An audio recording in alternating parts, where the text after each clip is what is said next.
Introduction: a dance with eternity. Beneath the relentless sun, where the Nile carves life through a sea of dunes, the ancient Egyptians built a world that still grips us with awe and dread. Theirs was a culture obsessed with the infinite, where death wasn't an end, but a threshold, and the body a vessel for cosmic voyages.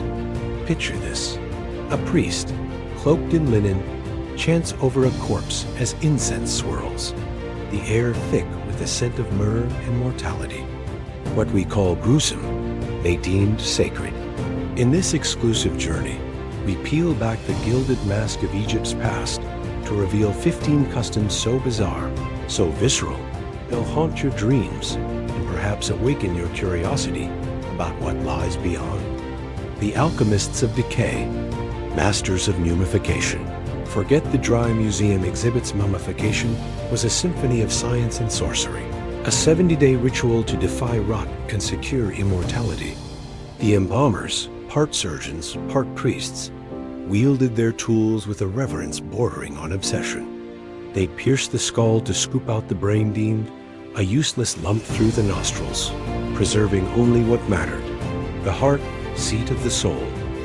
Organs were enshrined in canopic jars, guarded by gods with animal visages, while the body, desiccated in natron, emerged as a leathery relic, anointed with oils and wrapped in a cocoon of linen and amulets. A scarab over the chest whispered promises of rebirth. This wasn't mere preservation, it was a pact with the divine, loyal to the grave, the sacrifice of servants. In the dawn of the dynasties, loyalty didn't end at death's door, it followed you through it. Picture a pharaoh's tomb, a labyrinth of stone, where retainers were entombed alive alongside their master, their bodies poised to serve in the afterlife. Poisoned gently to keep their forms intact, they lay with tools and hand potters with clay, scribes with reeds ready for eternal duty. The discovery of over 300 skeletons around King Jir's resting place chills the blood, a testament to a devotion we can scarcely fathom. Later, clay Ashabti figurines took their place, but the echo of those early sacrifices lingers. Beasts of divinity, worshipping the wild. To the Egyptians, the animal kingdom was a pantheon incarnate. A bull with a crescent moon on its flank wasn't livestock, it was Apis, a living god, pampered in palatial stalls until its death sparked a nationwide mourning. Crocodiles, dripping with Nile mud, were adorned with gold as avatars of Sobek, while cats, sleek and imperious, channeled Bastit's protective grace. Killing one? A death sentence. Vast necropolises think Saqqara's catacombs teem with millions of mummified beasts, offerings to bridge the mortal and the celestial. It's a reverence that blurs the line between awe and obsession. Potions of the dead, medicine from the macabre. Healing in Egypt wasn't just herbs and prayers, it was a plunge into the grotesque. Physicians ground human skulls into powder to cure migraines, smeared fat from corpses onto wounds, and peddled mummy dust as a panacea.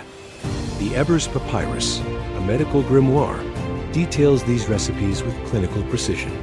Centuries later, Europe's elite clamored for this morbid elixir, oblivious to its origins. What we see as ghoulish, they saw as a conduit to vitality, a macabre alchemy born of necessity and belief. Curses in clay, the execution texts. Words held power so potent they could kill. Enter the execration texts, names of enemies scrawled on clay figurines, then smashed or torched in rituals to obliterate their essence. Found in Tutankhamun's tomb, these shards were weapons of metaphysical war, aimed at foes from rival kingdoms to scheming nobles. It's a chilling blend of psychology and magic, a reminder that in Egypt, even the intangible could draw blood. Love in the bloodline, royal incest. Divinity demanded purity, and for pharaohs, that meant marrying within the family, siblings, daughters, mothers.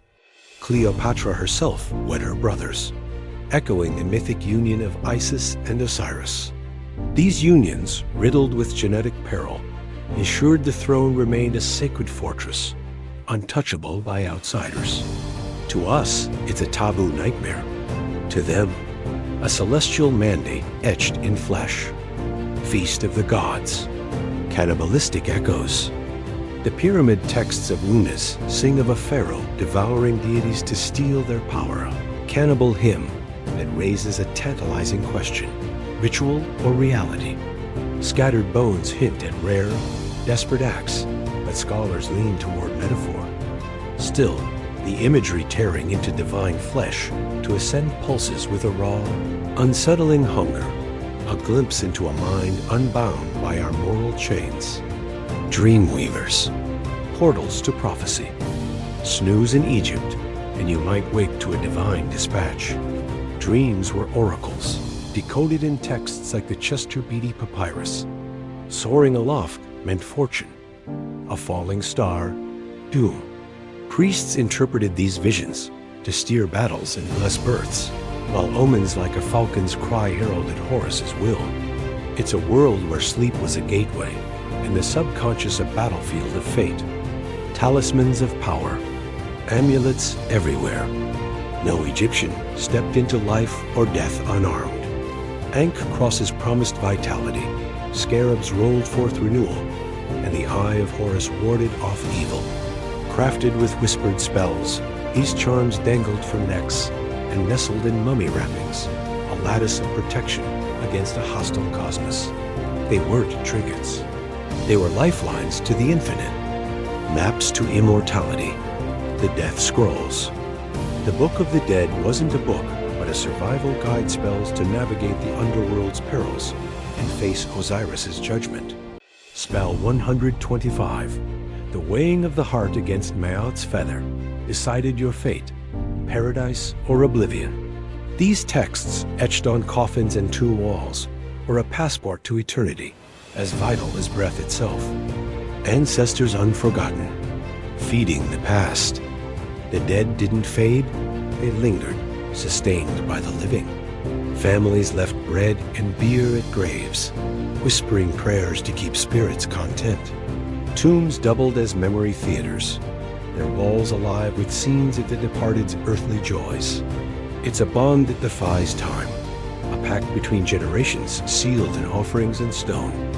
Blood for the crown, human offerings. Before Ashabti softened the blow, pharaohs took their entourages to the grave literally. Servants, drugged and buried alive, formed a macabre retinue for the afterlife.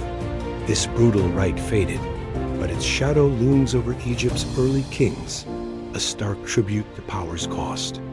Guardians of the small, the revered dwarfs like Senib, a high official under Khufu, weren't outcasts, but emissaries of Bez and Patakods of hearth and craft. Their stature was a divine mark, earning them prestige and proximity to the throne. It's a twist on our norms, a culture where difference was deified. Grins of grit, dental desk side. Egyptians battled tooth decay with ingenuity. Natron pastes, honey salves, and twiggy chew sticks scrubbed their smiles. Diet wore enamel thin, but their fixes were as practical as they were peculiar, a gritty nod to survival in a sugarless age. The Nile's pulse, lifeblood and ritual. The river wasn't just water, it was Egypt's beating heart. Its floods birthed festivals for Hapi, the inundation god, while its currents varied trade and tales. To live by the Nile was to worship it, a cycle of reverence as relentless as the tides. Echoes in the dust. These customs ghastly, glorious, or both weren't aberrations, but threads in a tapestry of belief, weaving life and death into a single shimmering narrative.